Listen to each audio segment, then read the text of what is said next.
Hey guys, it's Kevin. Back in the shop tonight, and I wanted to show you guys the Hipoint carbine that I built a couple years ago for my wife for a wedding gift. We're now in our own home, and we have a 3-month-old baby girl, and life's kind of moving. So I figured I'd take a couple minutes tonight and show you guys the gun and kind of the modifications that I did to it. A lot of you guys were asking about the safety bolt catch modification that I did for this gun. I'll show you guys that. Kind of where I cut the AR-15 carbine rail, where I cut that to accommodate the front housing here, trim this, kind of trim the back housing as well. I'll go over what I did and what I'm going to do, kind of the version 2.0 of this build. So stay tuned, here we go. Okay, so a lot of you guys were asking me about the safety bolt catch, basically. First and foremost, I used a cap screw, as you can see in there. Sanded it down, used a lathe and kind of trimmed it down and sanded it to fit, and then press fit that in there so it's not going anywhere. Also use a little bit of super glue to kind of get that out there so it sits nice and high outside of here, of the little case, the housing here. It doesn't any longer get notched back in there because I have this. So just to kind of show you guys, we'll put this in and show you. So currently it is unloaded, and I do have it caught inside there with the basically the last round hold open. That's where it's at, and obviously it's a little short, but that wasn't really the intention, is to because that's what the hold open is for. So what this is for is, let me drop the magazine out of here, and you'll see the bolt fly forward. And so what I want to do is, when I pull that back, the safety, which normally would inhibit this from sliding back and cocking a new round in there, this now gets pulled back and you can pull it open. You can load your mag up in there and be ready to go, drop the safety, and you are good to go. So to measure this, get my trusty calipers here.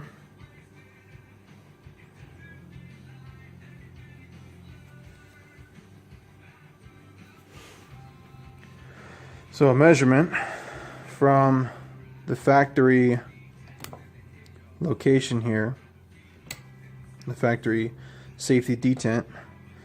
I'm going to go to the front of the notch here,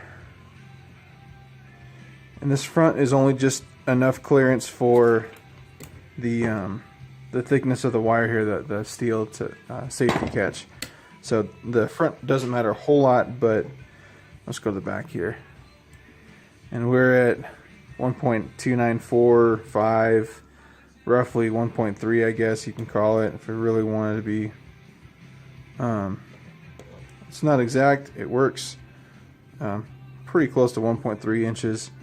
But basically what it is I held it back as far as it would go, and you can see that it's got just barely enough to go. So you probably could get away with it just going like it was before when I had the hold open in there, the mag hold open. You could probably go to there, which is roughly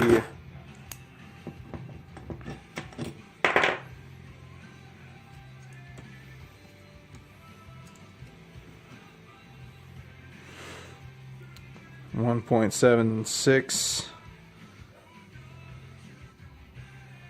so pretty close to maybe 1 3/16 there, to the leading edge of this. It's probably a fraction less to, so maybe 1 1/8 to the back. You could probably get away with it, but I just wanted to make sure that it was back far enough to where if I did set around in there that that hold open wouldn't get stuck, or that it wouldn't have any other issues. So now it's off of the hold open, and the mags will drop freely as well. You don't want that resting up in there and trying to get fall off. So on to the other modifications. So this is a drop-in carbine length rail for an AR-15. I just have some washers to locate center on this thing, and I notched it so that it would sit back on the nose of this pretty decently. I felt that the way that this was designed, this thing kind of swooped down. I just didn't like it, so I sucked this back as far as I could, and it fits pretty snug. It is roughly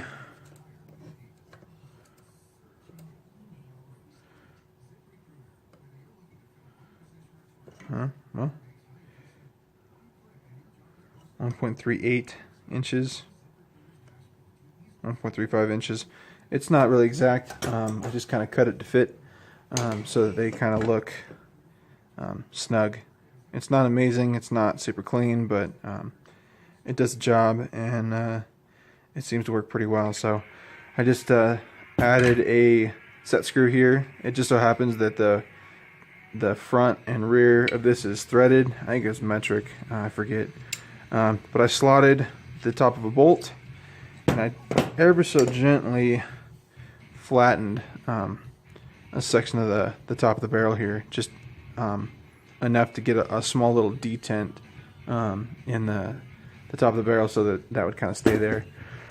It's not amazing. I think I'm probably going to end up putting another one up front here just to kind of dually anchor this thing in, and I'll probably end up making a legitimate bushing of sorts at the lathe, on my lathe at work. So there's that. The rear housing, the bolt will come back to here.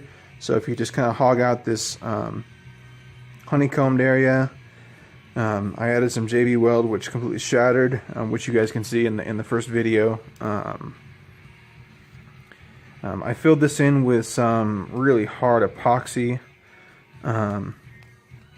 and oddly enough, it didn't stick to the plastic in here, even though it was super sticky to begin with. I just kind of left it for a couple weeks, and it's hardened up after a couple years. That's just to fill it in. Nothing special, nothing crazy. Not pretty either, but it does work. And that's the semi-finished product. I had to put a bolt through here for the stock to get it to kind of anchor. What I'm going to end up doing here in the near future is all of this is going to go away. I'll probably just end up cutting it straight off here, because everything's kind of inside here, and it stops. It stops right there. And what I'll do is I'll fashion some sheet steel into more of a like a scar looking tailstock, if you will, and I'll probably maintain the mil-spec AR-15 adjustable stock as well. So that's pretty much it. Here's the whole thing. I do have half 28 AR-15 standard muzzle brake threads for flash hider, not for a suppressor. I've actually taken that off, the little faux suppressor head on there. I think what I might do is I might use that as a locking device for another faux suppressor. I just kind of like the bull barreled look. I liked the way it looked, I guess. Had absolutely no function whatsoever, but it just looks cool. It's a Hipoint. It's a $200 gun. I put a free float rail on my AR and took it off to put on here. Grip's a MOE knockoff. I think I spent $5 on eBay. Stock I had from another AR build. The BSA red, green, blue dot was $20 off a buddy on Facebook. So I mean, all in, I'm probably 225, 230, 240 on this gun. It's fun. I do intend on building a 9mm AR, but that's in the future. I've still got to build my truck, as you guys can see with my other videos. So if you get a chance, if you have a spare minute, go take a look at the truck build, Badlander build. I'm also doing custom intakes for Chevy Colorado's Canyons H3s. Check out my website at badlineindustries.com, and on Facebook as well. On occasion, I'm doing contests and just kind of updating you guys on the process there. I'm really busy right now, so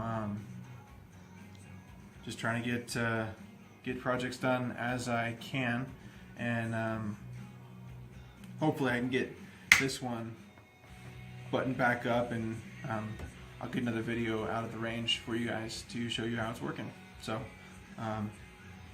hopefully this sheds a little more light to what I did to the Hipoint, what I did to the safety bolt catch to make it be able to function as a safety, but also as the bolt hold open and then a bolt release as well. So give me a like, and if you have any questions or just want to say, hey, that's cool, give me a comment down below. Take care.